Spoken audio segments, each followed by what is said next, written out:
अबू मोइन हमीदुद्दीन नासिर इब्न खुसरो इस्माइली सोच को आगे बढ़ाने वाले एक बड़े नाम हैं। इनकी जिंदगी और सोच की जानकारी अलग अलग जगहों से मिली है, कुछ कविता में तो कुछ गद्य में। इब्न खुसरो एक रसूखदार परिवार में पैदा हुए थे और पढ़ाई लिखाई में भी बहुत अच्छे थे। उन्होंने अपनी जिंदगी का एक बड़ा हिस्सा दरबार में अच्छे ओहदों पर बिताया। 40 साल की उम्र में जब उन्होंने सोच समझकर इस्माइली धर्म अपनाया, उसके बाद से पूरी जिंदगी इसी सोच को आगे बढ़ाने और लिखने पढ़ने में लगा दी। बाद में सुन्नी हुकूमत की वजह से उन्हें अपना वतन छोड़ना पड़ा। इब्न खुसरो की सोच में एक बहुत गहरी बात है कि इस पूरी कायनात की शुरुआत एक खुदा से हुई, जिससे सब कुछ निकला है और आखिरकार सब उसी की तरफ लौटता है।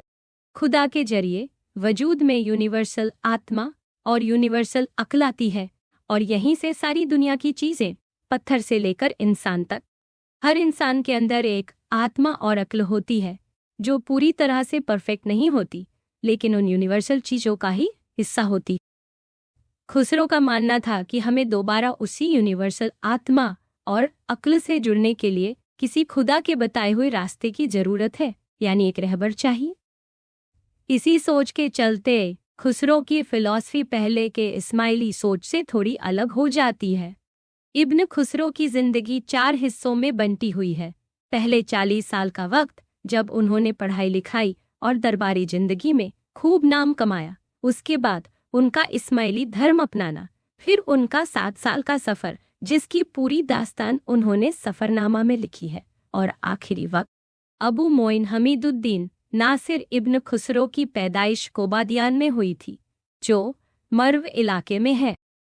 उनके 2 भाई भी थे और सबने सल्जूक दरबार में ऊंचे ओहदों पर काम किया, खासकर खजाने से जुड़े काम में। ऐसा भी लगता है कि उन्हें पहले के गजनवी हुकूमत के दरबार का भी अच्छा अनुभव था।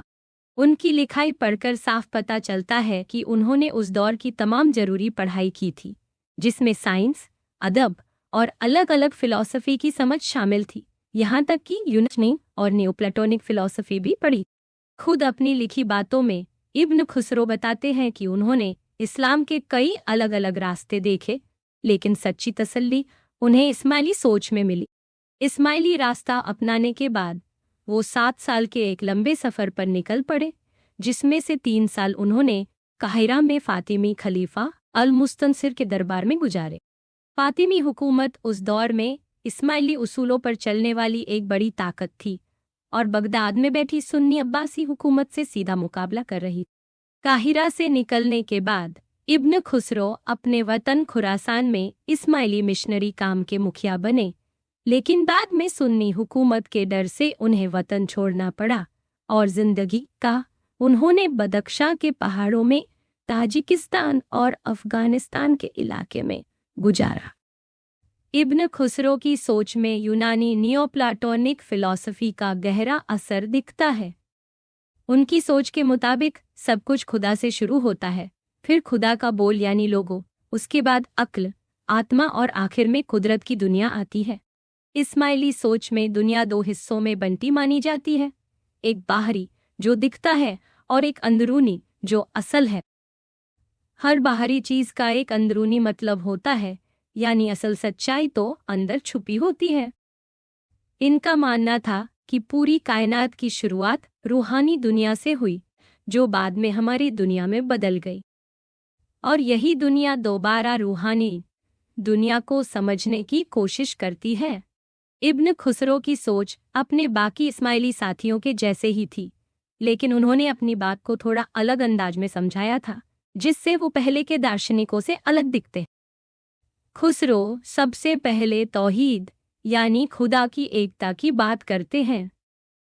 उनके हिसाब से खुदा को पूरी तरह समझना ही असली रूहानी मुकम्मलता पाने का रास्ता है।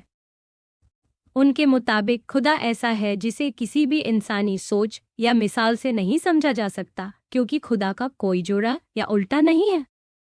खुदा से उसका हुक्म यानी हो जा निकलता है, जिससे यूनिवर्सल अक्ल पैदा होती है। ये यूनिवर्सल अक्ल हर तरह से मुकम्मल होती है और इसके अंदर सब कुछ समाया रहता है।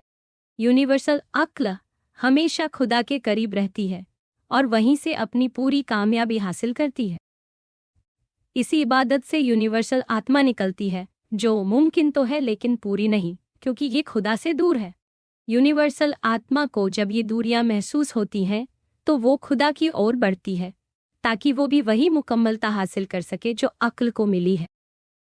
इसी तलाश में यूनिवर्सल आत्मा कायनात को चलाने का जरिया बनती है और वक्त और जगह में हरकत आती है।